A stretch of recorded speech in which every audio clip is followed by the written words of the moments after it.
पेड़ की सीख। एक समय की बात है, एक गांव के किनारे एक विशाल आम का पेड़ था। वह पेड़ बहुत पुराना था और हर साल मीठे मीठे आमों से लदा रहता था। गांव के बच्चे उस पेड़ के नीचे खेलते, उसकी छांव में बैठकर कहानियां सुनते और गर्मियों में उसके आमों का आनंद उठाते थे। पेड़ को बच्चों का साथ बहुत पसंद था। जब भी बच्चे उसके पास आते, वह अपनी शाखाओं को धीरे धीरे हिलाकर उनका स्वागत करता।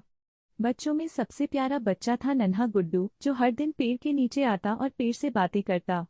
पेड़ भी हवा के साथ झूमता, मानो उसकी बातों का जवाब दे रहा हो। एक दिन गांव के कुछ बड़े लोग उस पेड़ के पास आए और आपस में बात करने लगे। वे कह रहे थे, यह पेड़ बहुत पुराना हो गया है, इसकी लकड़ियों से हमें बहुत फायदा हो सकता है। हमें इसे काट देना चाहिए। गुड्डू ने यह बात सुनी और उसकी आंखों में आंसू आ गए। उसने पेड़ से कहा, तुम्हें काट दिया जाएगा, फिर हम तुम्हारे बिना क्या करेंगे?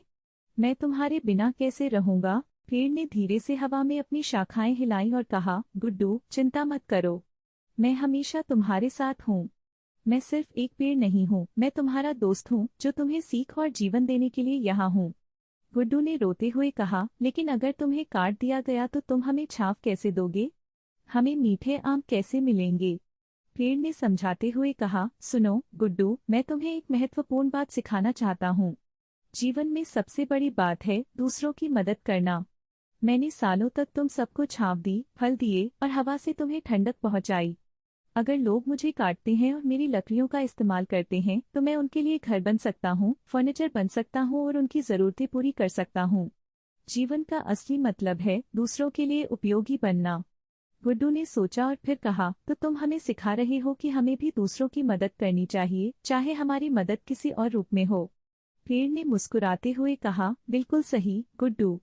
पेड़ कभी भी अपना फल खुद नहीं खाते और नदी कभी अपना पानी खुद नहीं पी। गुड्डू ने पेड़ की बात ध्यान से सुनी और अपने दोस्तों को भी समझाया।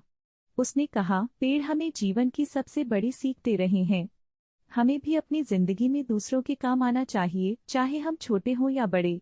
कुछ दिन बाद जब गांव के लोग पेड़ को काटने के लिए आए, तो गुड्डू और उसके दोस्तों ने उन्हें रोका। गुड्डू ने गांव वालों से कहा, यह पेड़ हमें केवल फल और लकड़ी ही नहीं देता, यह हमें जीवन का पाठ भी सिखाता है। इसे मत काटिए, इसकी देखभाल कीजिए, ताकि यह हमें और हमारी अगली पीढ़ियों को भी सिखाता रहे कि कैसे दूसरों की मदद करनी चाहिए। गांव के लोगों ने गुड्डू की बात मानी और पेड़ को नहीं काटा। इसके बदले उन्होंने उसके आसपास की जगह को साफ किया और उसे और भी मजबूत बनाने के लिए उसकी देखभाल करने लगे। अब वह पेड़ और भी हरा भरा हो गया और उसकी छांव में खेलते बच्चों के साथ साथ गांव के लोग भी बैठकर उसकी सीख को याद करते। कहानी से शिक्षा, दूसरों की मदद करना सबसे बड़ा गुण है। जैसे पेड़ बिना किसी स्वार्थ के हमें फल और छांव देते हैं, वैसे ही हमें भी दूसरों की मदद करनी चाहिए। स्वार्थी न बने, जो चीजें हमें मिलती हैं वे दूसरों की भलाई के लिए इस्तेमाल होनी चाहिए। प्रकृति से सीखें। पेड़, नदियाँ और धरती हमें सिखाते हैं कि हमारी जिंदगी दूसरों की सेवा में कितनी मूल्यवान हो सकती है। संकल्प और साहस से बदलाव लाएं। गुड्डू की तरह हम भी सही चीज के लिए खड़े हो सकते हैं और बदलाव ला सकते हैं।